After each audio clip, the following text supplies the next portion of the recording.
The James Show Podcast. A student at UNT was being harassed after confronting a fellow student and students who were celebrating the assassination of Charlie Kirk.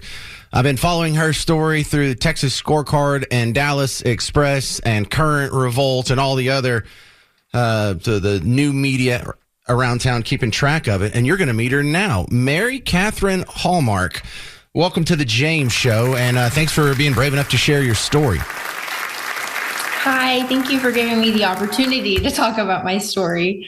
Okay, well, Mary Catherine, how did this all start? Did this start on the day of the Kirk assassination? It did. It happened. I learned that he was shot maybe 15 minutes before I walked into class. The class started at 3:30. So I got there at like 3:20, just wanted to be there a little bit early so I can sit at the front. And I'm sitting there talking to a friend next to me. Hang on a second. Hang on. We already hate you for being so good. You get to class early and you want to sit in the front. Are you just a perfect student or what? I try to be. I try to be a good student. You're like Garrett over there. Just so good, it's questionable. Anyway, go ahead, Mary Catherine. So I'm sitting there talking to a friend, and I hear a girl, she walks in and she's standing up and she's really loud. She goes, "Did y'all see that Charlie Kirk got shot?" And, my ear kind of, I started listening to see what she had to say because I was wondering where this was going.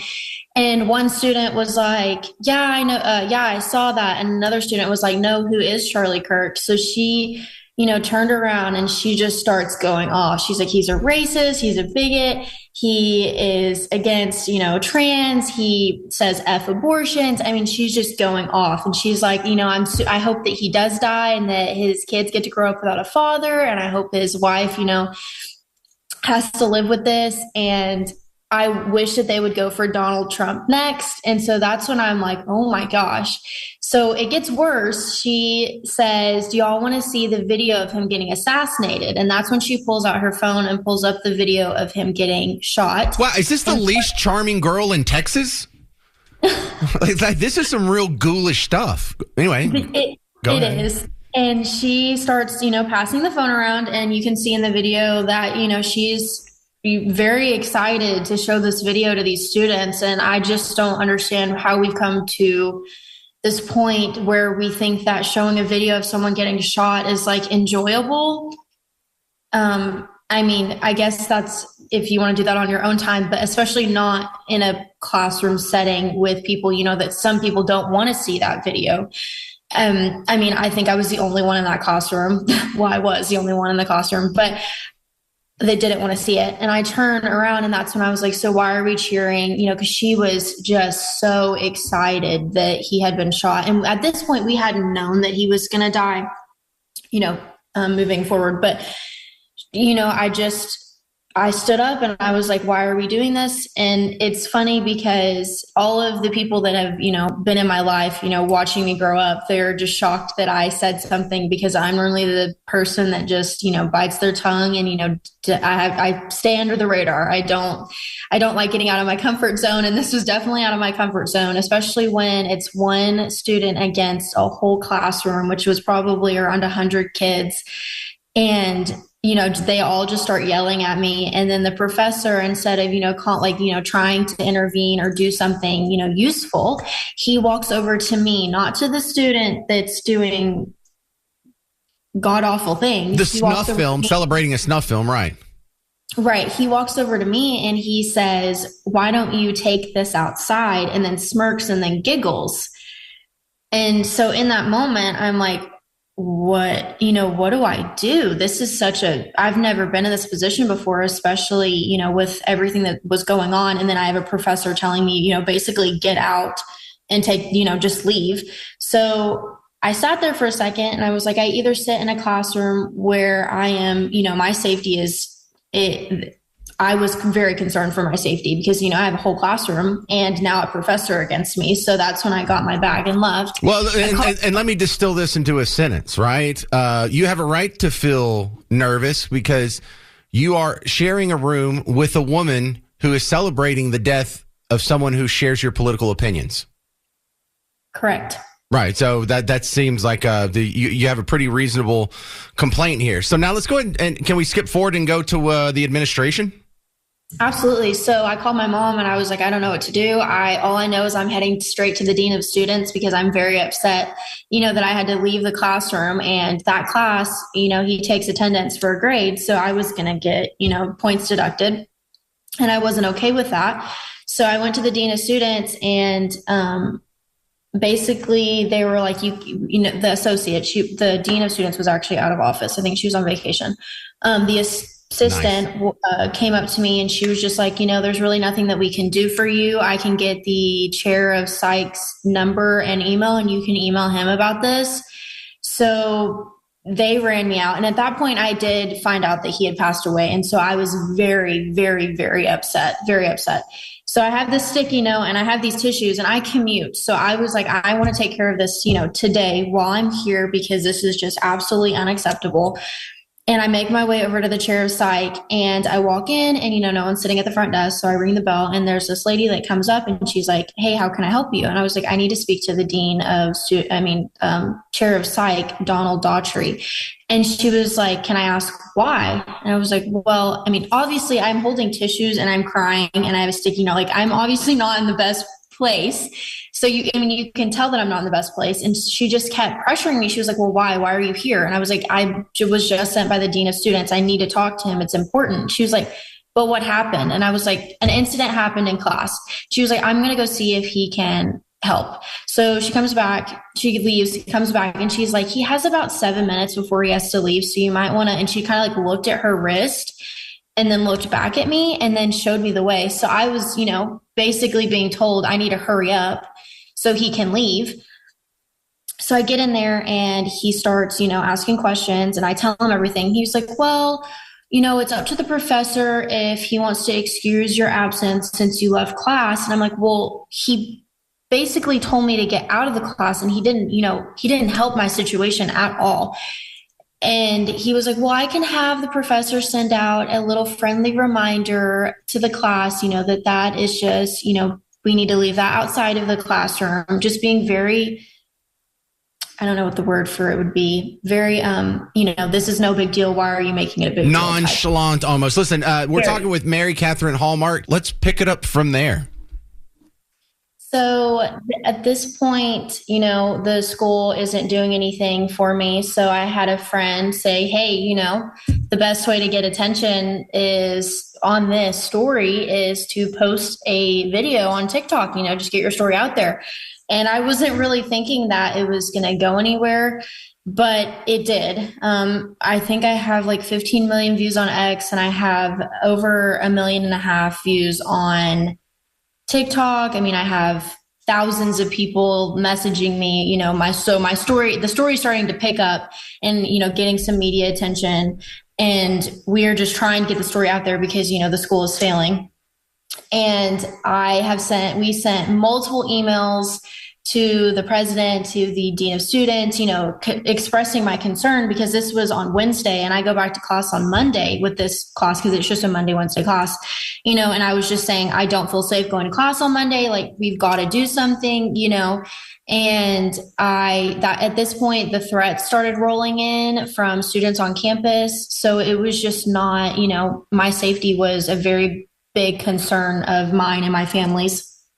So I went to the PD, and that next Monday, and I was supposed to the plan was I was going to class. You mean the university police department?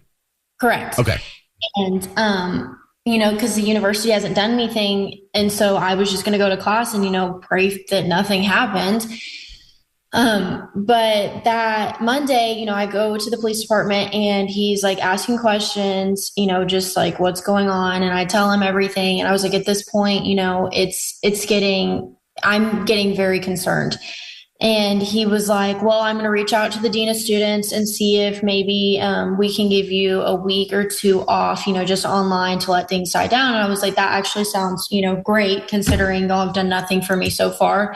So the dean of students was notified, and she said that, I guess that's okay. So I get 2 weeks off, blah, blah, blah, blah. An hour later, I get an email from one of my professors that has she gave me all of my classwork, everything for the next 2 weeks. She was like, I will be checking in with you if you need resources, mental health help, anything, email me and I will figure something out. So she was super helpful. So at that point I had figured out, that my professors know that I'm going to be gone for 2 weeks. So I was expecting all of my coursework that day, which was, you're supposed to get your coursework that day. So that was the only professor that I heard from. So the next morning I email, out again to everyone. And I'm like, hey, I don't have my classwork except for one class and I have 4 classes, I'm starting to get behind because I don't have my stuff. And so they were like, okay, we'll reach out again, nothing, still nothing. So I don't have my classwork. I didn't get my classwork until Wednesday and they were notified on Monday. And so evidently the professors were emailing the dean of students back. So they had to call the chairs of the departments to get the professors to send the schoolwork. And that's when I started receiving zeros from the professor in question from the quantitative methods class that everything happened in. So all of this is, everything is falling apart. That Tuesday, going back to the Tuesday, it wasn't even an interview. It was an interrogation with this sergeant, and it was over 2 hours, and it was one of the worst experiences I've ever had in my life. I don't cry. I hate when I cry. I hate when other people cry. I don't like it. It's just, I don't like it. And he made me cry, and he didn't like that. So he walked out, slammed the door, and 5 minutes later he came back out. He came back in with a mental health counselor, and he was like, look, we're obviously not working well together. And so she's going to be here to, to help. So that was kind of a slap in the face, considering he was treating me like subdirt and that I was just crazy. And none of these threats that I have were direct threats, even though they were. And basically trying to get me to say stuff to where he could word it correctly to protect the university, not me. So he, because they're UNT police. So all he was thinking about was protecting the school, not, trying to help me. It was a CYA interview. Correct. And it was an eye-opening moment for me, because the day before, that Monday, he was like, you should have just gone to the police department first. And so when everything, I was crying and upset, I was like, this is why people don't come to the police, because this is the exact reason. You are making me feel like I'm insane and that none of this is happening, and that I should just shut my mouth and go on with my life. I was like, I'm not going to do that, because I'm getting threats now, and the school isn't holding anyone accountable. I feel unheard and I feel silenced. And I was like, that is not a good feeling to have. And I was like, I hope that if you were in my position, you wouldn't, you would do the same thing that I'm doing. And basically he, for quote, and I recorded this whole interview because I didn't know what was going to happen. I'm so glad I recorded it. But he said, God, I'm just like you. God, I just want this SHIT over with. And he throws his arms back in the chair. And I said, what does that mean? And he was like, I'm just going to be hearing from you for the rest of my career. I know that I'm going to get calls nonstop. You're going to be up here. And I look at the lady that's the mental health counselor, and I just start crying again. And she was like, yeah, that did not sound very nice of him to say. I'm sorry that he just said that I could see where that could hurt you. And so I'm just at a loss, because I'm being treated like I'm the one that did all of this, and I'm not. I just simply, stood up and said, why are we cheering for, the death of someone in a classroom setting? I mean, it's just unacceptable. And at the end of the interview, he says, yeah, I've been told that I don't have empathy or sympathy. Thanks, sociopathic cop. Appreciate it. Right. Yeah. I'm like, wow. So this just makes me feel even better about the situation. I really thought that this was going to help, and it didn't. So it keeps getting worse. Every day the school does something to dig the hole deeper and deeper and deeper and deeper. Well, I saw some reporting from some local news outlets that they approached you yesterday and offered some new concessions. And because I don't have a lot of details on what that offer is. So it actually wasn't an offer. Basically, me and my family have forced them to give me, some protection, because they keep, they are literally putting me on the back burner and acting like I don't exist. And, we have sent probably 10 emails in the past like 5 days, I guess, concerning, because yesterday was going to be the first day back after, my 2 weeks off or whatever. So, and we were just saying, because the threats have escalated at this point, and now more and more people are threatening me on campus. So, the only way that my family, and including me, thought that it would be safe to be on campus right now would be to have police presence with me. And so we sent out at least, over 5 emails from last week to now saying, I'm not, we need to meet with someone about a safety plan, just really pressing, because no one has reached out to us about anything, to ask about anything, to check with me, like nothing. So this was more of, we came up with this, and, they kind of had to agree, because at this point, if something did happen to me, they would be even more, they've already dug their hole past China, but I think that it would have just gone to another planet at this point. But Mary Catherine, did you go to school yesterday? I did. How'd it go?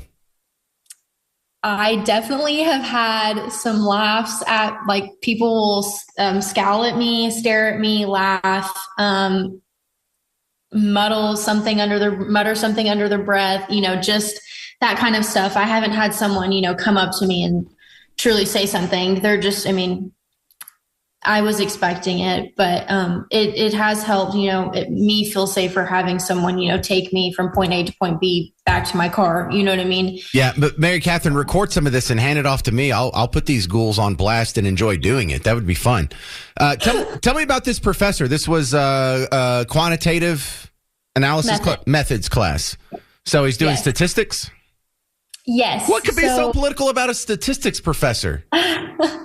It's actually quite funny, because the first day I found the text to my parents. The first day of class, first, day of the semester in August, I was in his class, and the first day we're in the lab, and he starts talking about how there's 3 genders. There's male, female, and non-binary. Wait. Non-binary. So what are the 2 in the binary?